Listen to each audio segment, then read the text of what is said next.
What's up, guys? This is Korn, and the song that I'm going to sing here is Ching Tha by Hyde.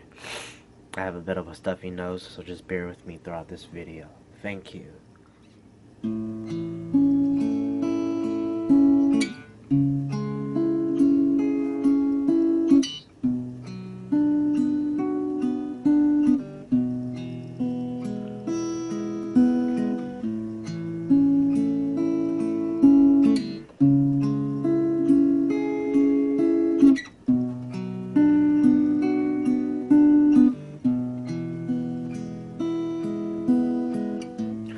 Thâu lại chân hưu, or cứ thọ có ý lên.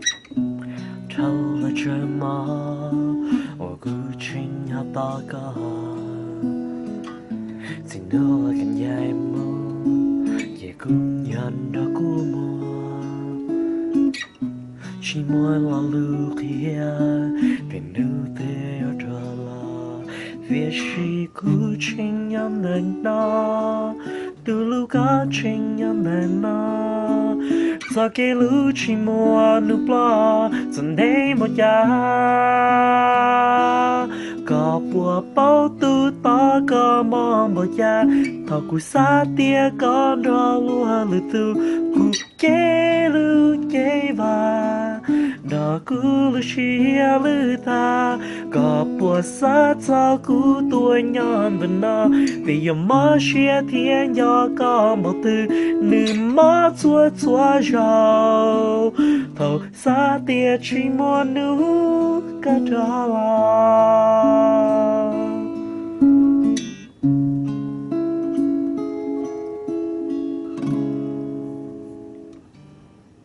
Giờ có một lời thu, giờ có chuyện họ cả cụ. Giờ thì họ chỉ muốn nữ, ở cho nhau ở kề. Vì chỉ có chuyện nhắm đến nó, có cái lưu chuyện đó cùng nhau. Không bao giờ chỉ muốn nữ bỏ, giờ này một giá. Có bùa bao tu ta có mong một giá. Thọ cụ xa tia có đo luôn lưu tu. Cụ kế lưu kế và đó cụ lưu chia lưu ta. Có bùa xa cho cụ tuổi nhọn lần đó. Vì giờ mơ chia thiên nhỏ có một từ. Nữ mơ chua chua rau. Thọ xa tia chỉ muốn nữ có đó là. Cụ bỏ chênh tia chỉ hơi yon dây mù.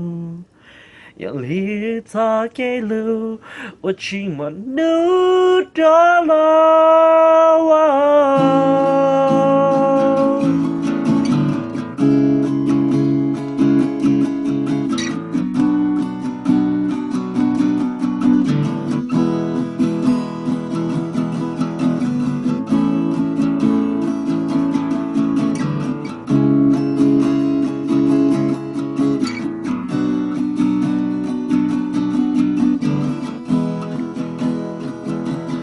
Vì chỉ có chính nhắm đến nó, có cái lưu trình đó của nhau. Không bao giờ chỉ muốn nước bỏ, dần đây một giá. Có bùa bao tu ta có mong một giá. Thọ cụ xa tia có đo luôn lưu tu. Cụ kế lưu kế và đó cụ lưu chia lưu ta. Có bùa xa cho cụ tuổi nhọn bên nó. Vì mơ chia thiên do có một từ. Nữ mơ chua chua rau. Hầu xa tia chỉ muốn nữ cả đó là. Hầu xa tia chỉ muốn nữ cả đó là.